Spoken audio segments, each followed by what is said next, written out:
Chapter 2, Title, Creating, Bending Reality 101. Reality is merely an illusion, albeit a very persistent one. Albert Einstein. If you want to find the secrets of the universe, think in terms of energy, frequency, and vibration. Nikola Tesla. So now my first question to you is, what is reality? And my second question is, are you ready to hear the truth? Because whatever reality is, let me tell you, it isn't what it seems. Come, follow me down the rabbit hole. Before I begin, I want you to stomp your foot on the ground. It's solid, right? Next, I want you to squeeze this book in your hands. It's solid too, right? Wrong. In fact, you aren't solid either. Break out the Twilight Zone theme song, please. I know. It sounds like I'm being silly here, but I'm not. Let me explain. You see, according to quantum physics, which deals with the very small stuff, everything we once thought was physical is, well, not physical. Everything is energy. The chair you're sitting on, the house you live in, the person next to you, and even your dog. Sounds crazy, right? You might be thinking, wait a minute, Josh, but this book in my hands feels physical. How can you say that everything is energy? Quit messing with me before I give you a solid right hook to your physical face.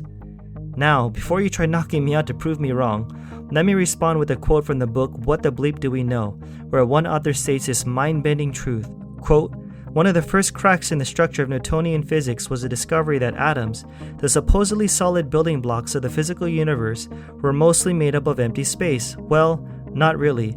That supposed emptiness is not empty at all. It contains enormous quantities of subtle, powerful energy. End quote. Did you get that?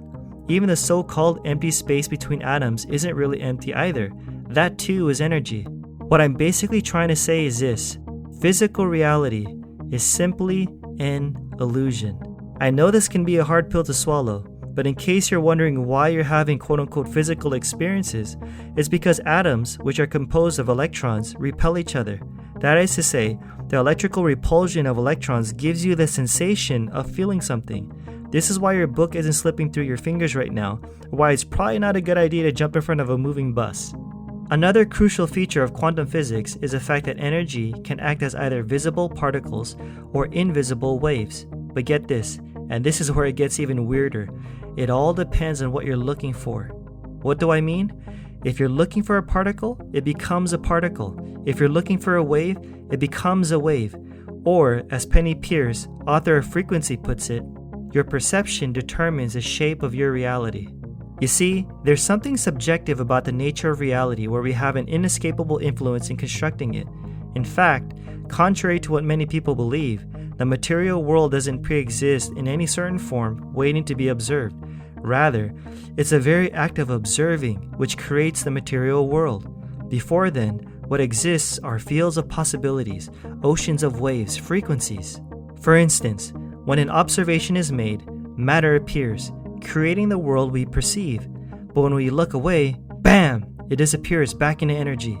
Lynn McTaggart, author of The Field, puts it this way, quote, reality is unset jello. There's a big, indeterminate sludge out there that's our potential life, and we, by our very active involvement, our act of noticing, our observation, we get that jello to set. So we're intrinsic to the whole process of reality. Our involvement creates that reality, end quote. I guess you could say this ends up blurring the distinction between the world quote-unquote out there and the quote-unquote objective observer. How crazy is that? Still not convinced yet? Well, what about when the eminent American theoretical physicist John Wheeler, a colleague of Albert Einstein, said, quote, we are not simply bystanders on a cosmic stage. We are shapers and creators living in a participatory universe, end quote. Shapers, creators. I like that. It's empowering, isn't it? We all play a decisive part in this open, dynamic, and interactive universe which is constantly changing. Yup, we are that involved. You can observe the life you want. But the critic can say, okay, so we can influence the small stuff like subatomic particles, big deal. But we can't influence the big stuff, like the things we experience in our everyday world. My response is, why not? Maybe many of us don't influence the big stuff because, as Dr. Joe Dispenza says in his book Evolve Your Brain, we're simply poor observers. But hey, maybe with some practice, we'll be able to influence our reality in more ways than some people expect. Shouldn't this excite us? Now high five the person next to you. It's been said that we think around 60,000 thoughts each day.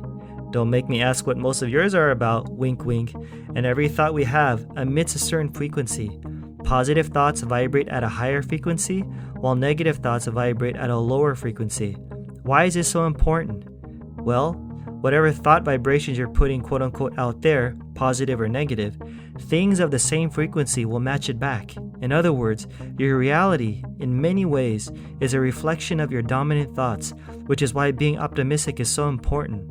Earl Nightingale, author of the classic book The Strangest Secret, knew that our thoughts had the power to shape our lives, even to the point where they can either make us or break us. Earl's famous words were, "We become what we think about." Or what about when American poet Ralph Waldo Emerson said, "A man is what he thinks about all day long." Or when Thomas Merton, the Christian mystic, said he prays by breathing. You see, what Nightingale, Emerson, and Merton believed about our thoughts confirms what many wise teachers and prophets and philosophers have said throughout the ages. Thoughts and beliefs are life. Obviously, we have more thoughts than we can actually keep track of. But remember, it's our dominant thoughts which tend to color and create everything we see, which is why we gotta make the thoughts we want the most dominant ones. In addition to thoughts, our words are extremely powerful as well. In fact, words do matter, literally. They shape our lives for the good and for the bad, depending of course on how we use them. As a kid, I remember being on the playground and hearing my classmates say, "Sticks and stones will break my bones, but words will never hurt me." Well, that's not necessarily true. Consider the well-known water experiment done by Japanese researcher Dr. Masaru Emoto. In his popular book, The Hidden Messages in Water, he reveals how words have the power to influence water. In the experiment, he exposed water to different types of music, prayers, and words. Using high-speed photography, he visually captured the structure of water at the moment of freezing. The results were freaking eye-opening. For example, when he exposed water to positive words such as love, thank you, and the like, the words formed beautiful crystals like snowflakes. But when he exposed water to negative words such as I hate you, you idiot, you make me sick, I will kill you, the water, interestingly so, formed dark holes, dull colors, and became, in a word, ugly. How does this have anything to do with us? Think about it. What percentage of the human body is composed of water? Oh, that's right, it's over 70%. That being said, wouldn't it be a good idea to be very careful with what we say to and about ourselves? Like thoughts and words, our feelings play a vital role in creating our reality too. Not only do they reveal what we're vibrating at any moment, but they also indicate what we believe as quote-unquote truth in our subconscious minds, even if our beliefs are not true. For instance, some of us have written down positive affirmations on sticky notes like, I'm rich or I'm healthy, posting them all over our bathroom mirrors, our computer screens, and around our office cubicle at work, reciting them over and over again, hoping to see our affirmations become a reality. The results? They hardly did us any good. Sometimes they helped, and other times, unfortunately, they didn't. Why? Because we weren't feeling the words. Our lips said one thing, but our feelings expressed the exact opposite. You could shout all the positive declarations you want till the cows come home for all I care, but if you don't say them enough to the point of affecting your subconscious mind, and without any emotions behind them, then don't expect too much to happen. Remember, words, coupled with emotion, are power. This leads me to my next point, a proper understanding of faith. Unfortunately, many skeptics tend to scorn faith, thinking it's for those who are irrational, weak-minded, and gullible. I guess it all depends on how one defines it, right? As for me, real faith proves just the opposite. It's for those who are able to rationalize beyond the limiting beliefs many people tend to embrace. In fact, it can take a lot of cojones to have the kind of faith I'm talking about in certain situations. See, not only do I have several anecdotal stories to back up my understanding of faith, but the kind of faith I'm suggesting is also supported by the idea that all possibilities exist in the present moment. Let me share a powerful example of this. I'll never forget the story in Greg Braden's book, The Isaiah Effect, where he talks about his trip to the desert of northern New Mexico with his Native American friend David. As the story goes, it was a third year of drought in the American desert Southwest. Greg was amazed by how a pool of water, right in front of him, simply evaporated within seconds. Have you ever seen it this dry before? Greg asked. The old ones say that it has been over 100 years since the rains have left us for so long, David said.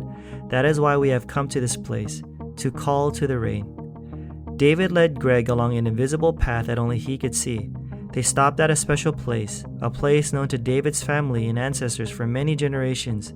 There is only you, me, earth, sky, and our Creator, David said.